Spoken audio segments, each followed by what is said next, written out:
Hi అండి, నమస్తే. నేను మీ Sonia. Welcome back to our channel smart Soni Siva. ఈరోజు మన వీడియోలో సమ్మర్ కూల్ ఐస్ రెసిపీతో వచ్చేసాను. అదే సబ్జా ఐస్ అనమాట. చాలా ఈజీ ప్రాసెస్లో చేసుకోవచ్చండి. ఈ సమ్మర్లో పిల్లలు బయట నుంచి ఐస్లు కొనిపెట్టమని అడుగుతున్నారా? అయితే మీకు నేను ఒక సొల్యూషన్ తీసుకొచ్చాను. అదే ఈ హెల్దీ సబ్జా ఐస్ రెసిపీ. చాలా ఈజీ ప్రాసెస్లో చేసుకోవచ్చు.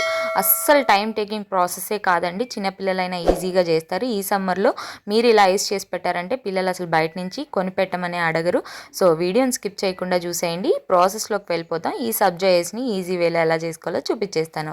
ముందుగా సబ్జా ఐస్ కోసం ఒక బౌల్ తీసుకొని అందులోకి ఒక 1 టీ స్పూన్ దాకా సబ్జా సీడ్స్ని వేసుకోవాలి.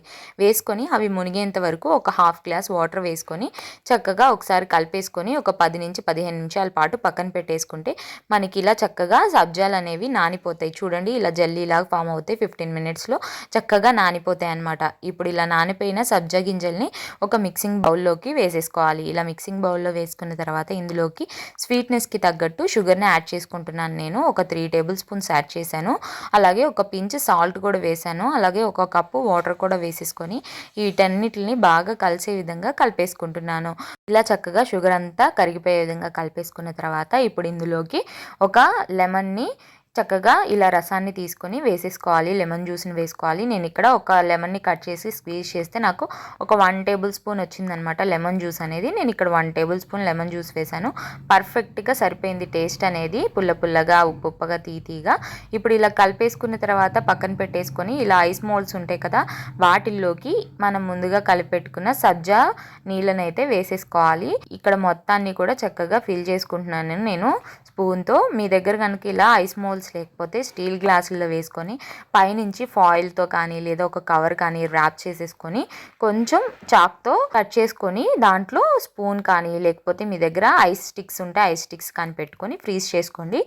ఈజీగా డిమోల్డ్ అయిపోతే ఈజీగా వస్తాయి. ఇలా ఐస్ మోల్డ్స్ ఉంటే కనుక ఇలా ఫిల్ చేసుకున్న తర్వాత ఇలా క్యాప్స్ని పెట్టేసుకోండి. నేను తీసుకున్న క్వాంటిటీకి నాకు ఒక 5 ఐస్లు అయితే అయినాయి అనమాట. ఇలా చక్కగా వీటన్నిటిని క్లోజ్ చేసుకున్న తర్వాత డీప్ ఫ్రిడ్జ్లో ఇలా పెట్టేసుకొని చక్కగా ఓవర్ నైట్ వదిలేసేయాలి. ఫ్రిడ్జ్ని ఫుల్లో పెట్టేసుకోవాలన్నమాట. టెంపరేచర్ అనేది తక్కువలో ఉంటే మనకి త్వరగా అనేది ఐస్ ఫామ్ అవుతుంది.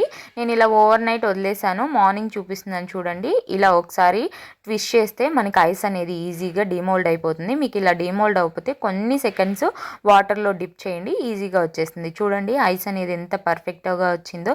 చాలా చాలా టేస్టీగా ఉందండి. అసలు తింటుంటే ఎన్ని తింటున్నామో కూడా తెలియట్లేదు. అలాగే మనం హెల్దీ వర్షన్లో చేయాలనుకుంటే మీరు పంచదారకి బదులు పటికి బెల్లం పౌడర్ అయినా వాడుకోవచ్చు, లేదా బెల్లాన్ని తురుముకొని బెల్లం పౌడర్ అయినా కూడా వాడుకోవచ్చు, లేదా హనీ అయినా కూడా యూజ్ చేసుకోవచ్చు. చాలా బాగుంటుంది. పిల్లలు చాలా ఇష్టంగా తింటారు. బయట నుంచి కొనిపెట్టే కంటే ఇలా హెల్దీ వేలో ఇంట్లో చేసుకుంటే బెటర్ కదా. నేను ఇంట్లో ఏది చేసినా హెల్దీ వెర్షన్లోనే ఫీల్ అవుతాను. ఎందుకంటే బయట వాళ్ళు ఎలా చేస్తారో మనం చూడం కాబట్టి. సో మన చేతులతో మనం పిల్లలకి ఇలా చేసి పెడితే మనకి హ్యాపీ, వాళ్ళు హ్యాపీ కదా. సో ఈ సమ్మర్లో బయట నుంచి ఐస్ కొనకుండా నేను చెప్పిన విధంగా ఇలా సబ్జా ఐస్ చేసుకొని తినండి. చాలా టేస్టీగా ఉంటుంది. హెల్త్కి కూడా చాలా మంచిది. మీరు ట్రై చేసాక ఎలా వచ్చిందో మీ ఫీడ్బ్యాక్ని నాతో షేర్ చేసుకోవడం అస్సలు మర్చిపోవద్దు. ఈ వీడియో అయితే నచ్చిందని అనుకుంటున్నాను. వీడియో నచ్చితే వీడియోని లైక్ చేయండి, మీ ఫ్రెండ్స్ అండ్ ఫ్యామిలీ రిలేటివ్స్కి షేర్ చేయండి. ఇంకా ఇలాంటి ఎన్నో ఈజీ అండ్ క్విక్ రెసిపీస్ కోసం ఈ స్మార్ట్ సోనీ శివ ఛానల్ని సబ్స్క్రైబ్ చేయండి. ఈ వీడియో అయితే ఇంతే. మరొక మంచి వీడియోతో మళ్ళీ వచ్చేస్తా. అంతవరకు సెలవు. Bye all. Thanks for watching.